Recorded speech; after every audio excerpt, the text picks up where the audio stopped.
हाय हाय.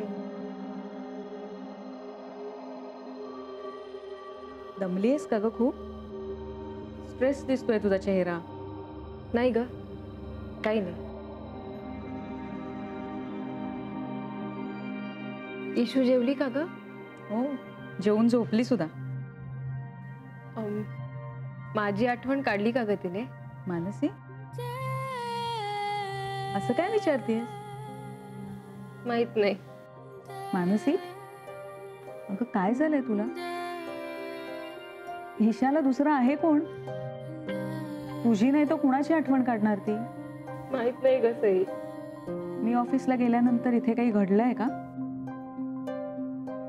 कारण ईशाचा सुद्धा नेहमीसारखा मूड नव्हता आज.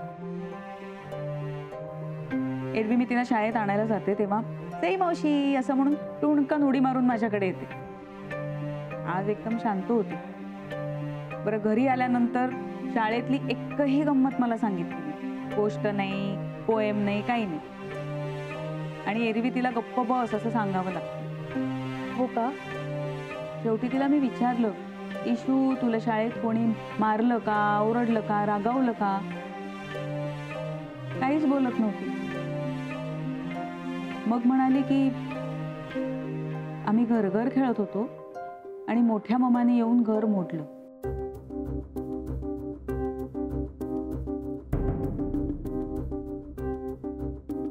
मानसी, मला कळतंय काहीतरी गडबड आहे, पण आत्ता काहीच सांगू नकोस तू. जेव्हा तुला वाटेल तेव्हा सांग.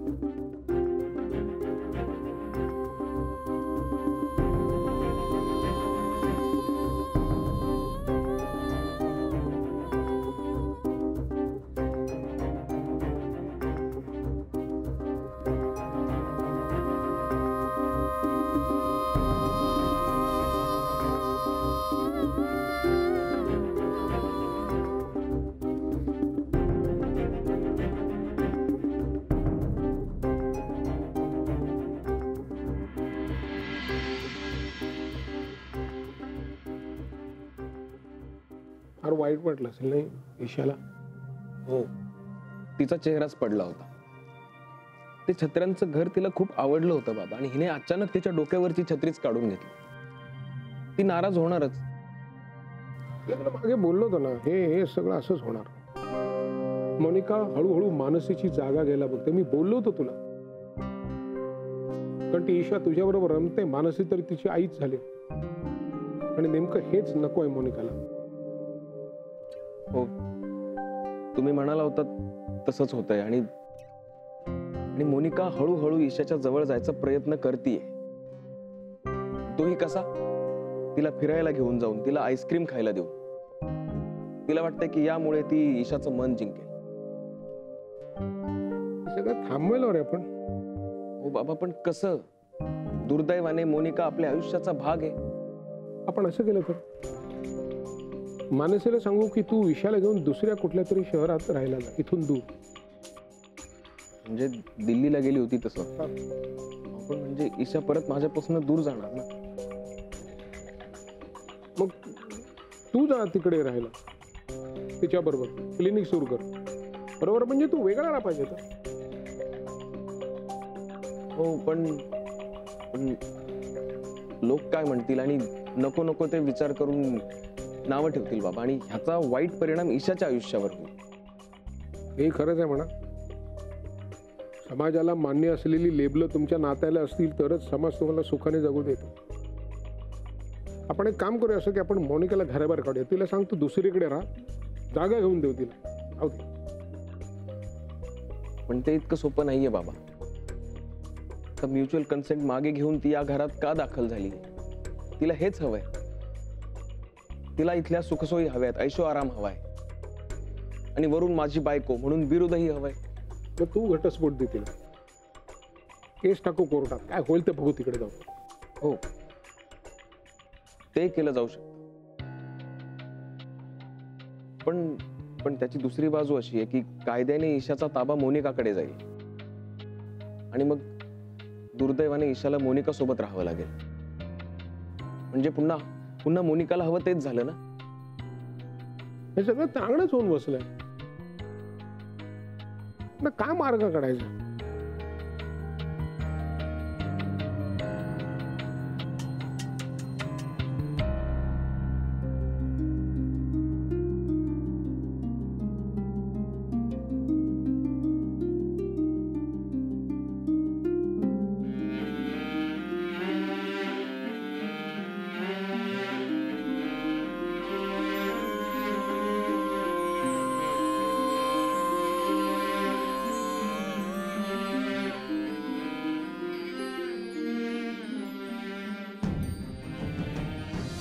ईशा, ईशा बाळा, ही तुझी मम्मा नाहीये. त्याच्यामुळे तू हिला मम्मा बोलायचं नाही, मला मम्मा बोलायचं. मी आहे तुझी आई. ईशा, हाय. हे बघ, आवडतात ना खेळणी? ट्रेन आणली, ट्रेन. आपण उघडून बघायची.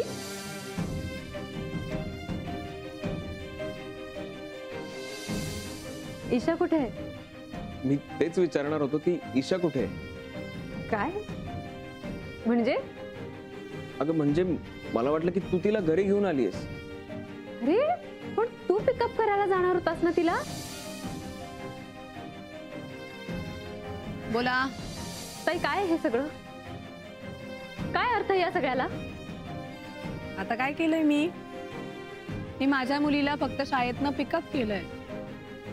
त्याच्यात काय वेगळा प्रकार असणार आहे? अगं पण कुणालाही न सांगता पिकअप करायची काय गरज होती? आम्ही ना फिरायला आलोय आणि ऍक्च्युली आम्ही खूप मजा करतोय.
तुला सोडून कुठेच झाला नाही. इशू, जागी आहेस पिल्लू?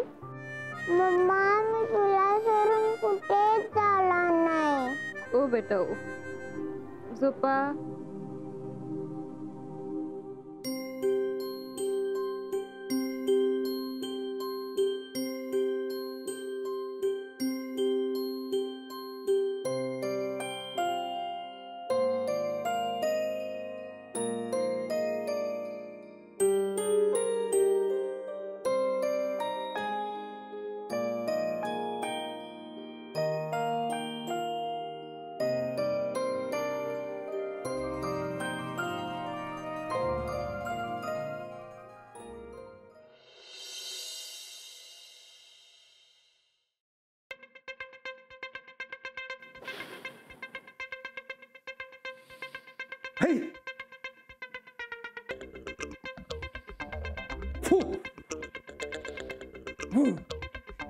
ए नान्या, हीच कशी काय वेळ मिळते रे तुला? अरे मी हे जे आसन करतोय ना ते मला स्वतःला शांत ठेवण्यासाठी. त्यापेक्षा हे काहीच करू नको आणि शांतपणे झोप ना, म्हणजे शांत तरी होशील तू. अरे तेच तर जमत नाहीये ना. काय झालं, काय झालं आता? काय झालं? हं? हळू हळू हळू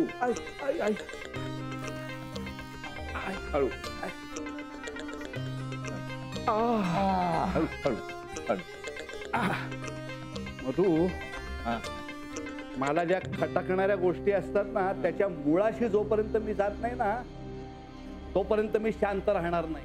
अरे एवढ्या रात्री आता कुठल्या मुळाशी जातोयस तू? मोनिकाचा भूतकाळ म्हणजे आज मला एक गृहस्थ भेटले होते. बोलता बोलता बरेच विषय झाले. हा मग तुम्ही कुठं राहता, आम्ही कुठं राहतो, तुमचं गाव कुठलं, आमचं गाव कुठलं, आणि मग त्यांनी त्यांच्या पुतण्याचा विषय काढला. अरे नान्या, त्या पुतण्याचा आता इथे काय संबंध आहे नाही होता. म्हणजे मला बघितल्यानंतर ते काय म्हणाले माहितीये का? काय?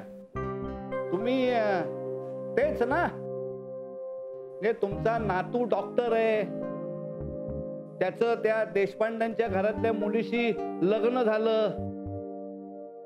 मी म्हटलं हो. तर मला काय म्हणाले माहितीये का? काय काय? बरं झालं वाचलो आम्ही त्या मुलीपासून. मुलीपासून म्हणजे मोनिकापासून? नान्या, अरे असं का म्हणाले असतील ते? नाही ते मला काय माहिती नाही, पण त्या पुतण्याच्या कपाटाच्या ड्रॉवर मध्ये मोनिकाचे फोटो सापडले. काय सांगतोयस काय तू? आता त्याने तिच्याशी लग्न केलं होतं का तिने तोडलं मोडलं याचा छडा लावण्याकरता मला त्या मुलाचीच गाठ घ्यायला पाहिजे. आणि हे सगळं विक्रांतला कसं सांगायचं याचा विचार करतोय मी. त्यात काय एवढं अवघड आहे? जसं मला सांगितलंस ना तसं त्याला सांगून टाकायचं. हा आलोच. ए बाबा, कुठे निघाला? अरे विक्रांतला सांगून येतो ना. नान्या, अरे तुला काय अक्कल नावाची काही चीज आहे का नाही? अरे वाजले किती आहे? आणि मला सांग, 6-7 तासानंतर जे काही सांगणार आहे ते आत्ता सांगणार, तेच सांगणार आहेस ना? मग काय होणार आहे असं? त्याला निवांतपणे झोपू दे. तू निवांतपणे झोप, मला देखील निवांतपणे झोपू दे. झोप झोप.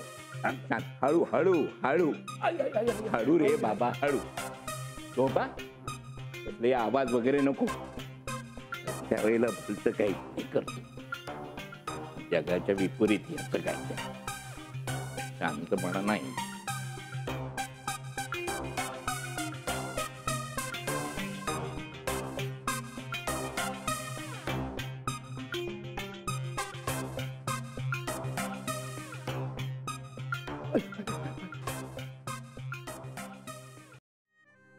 Sai, Sai, Sai, I am sorry मी तुला उठवलं, पण अगं आत्ता ना एक गोष्ट घडली आणि मला पटकन ती तुला सांगावीशी वाटली. सांग ना. आत्ता माहितीये काय घडलं? ईशा मला म्हणाली की मम्मा मी तुला कधीच सोडून जाणार नाही. ते जे काही घडतंय ना त्यात ईशाने असं काही म्हणणं माझ्यासाठी खूप मोठी गोष्ट आहे ग. चांगलंय की. फक्त ती झोपेत बडबडत होती की जागी होती ते कळलं नाही मला. मानसी, त्याने काय फरक पडतो मला सांग? ती झोपेत जरी बडबडत असली तरी तिच्या मनात होतं ते कुठेतरी, म्हणूनच बोलली ना. मानसी, तुला सांगू, तुला ना काही गोष्टींचा उगाच विचार करायची सवय लागली. खरंच. हे बघ, ज्या गोष्टी आपल्या कंट्रोलमध्येच नाहीत त्यावर कशाला विचार करायचा? हे बघ, कुठलीही मुलगी आपल्या आईला सोडून का जाईल? आणि आई सुद्धा तिला जाऊ देईल का? आई मुलीला आणि मुलगी आईला नाही सोडणार ग. पण मी मानसी, फक्त जन्म देणं म्हणजेच आई होणं असं नाहीये ग. इनफॅक्ट तू तिला जन्म दिलेला नसूनही ईशा तुला आई म्हणते, यातच सगळं आलं ना. मन मानसी, बी पॉझिटिव्ह. बघ ना, मोनिकाच्या इतक्या प्रयत्नांनंतर सुद्धा जर ईशा मी तुला सोडून जाणार नाही असं म्हणत असेल तर स्माईल कर मानसी. ज्या आनंदात तू मला हे सांगायला आलीस ना, त्याच आनंदात जाऊन शांतपणे झोप. खरंच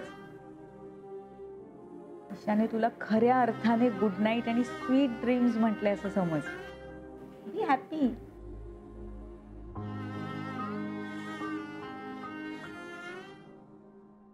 कोण जाणे, पण इतकं घडल्यानंतर जेव्हा जेव्हा ताईचा विचार मनात येतो तेव्हा खूप भीती वाटते.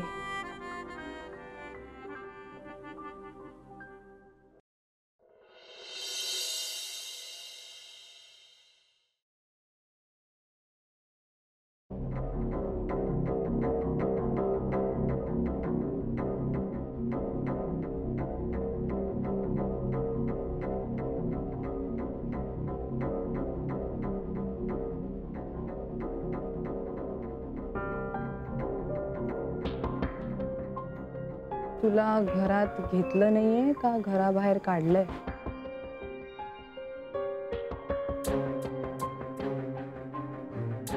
कसं आहे, काही गोष्टी घराच्या बाहेर बोललेल्याच बऱ्या. उगीच घरच्यांची झोपमोड कशी, नाही का? तुला माहितीये ना विक्रांत, जर मी ठरवलं तर आत्ता सुद्धा घरातल्या सगळ्यांची झोपमोड करू शकते. हो, आणि तू ती ऑलरेडी केलेलीच आहेस. एनिवे, मला तुझ्याशी वाद घालण्यात काही इंटरेस्ट नाही. ओके ठीक आहे, मग जाऊ दे. मला आता काय टोल देऊ इकडून जायचा? मला शक्य झालं असतं तर मी तुला आज जाऊच दिलं नसतं. ते सोड, पण आज ईशा बरोबर जे वागली ना ते खूप वाईट आहे मोनिका. ईशा बरोबर? काय, कधी? सकाळी तिचं घर मोडलंस तू.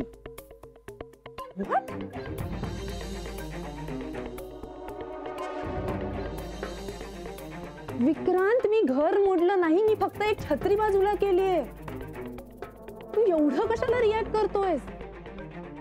तू असं बोलतोय जसं मी तिच्या घरावरनं बुलडोझर फिरवलंय. हो, जवळजवळ तेच केलंयस तू. तुझ्या ह्या वागण्याचा तिच्या मनावर काय परिणाम झाला असेल कळतंय का तुला? लहान आहे ती, तिची स्वप्न खूप निष्पाप आहेत आणि ती मोडून तू. कम ऑन विक्रांत, तुम्ही किती विचार करताय? एवढा विचार तर तीही करत नसेल. असं काहीच झालेलं नाहीये. झालंय. तिच्या घरात तू नव्हतीस.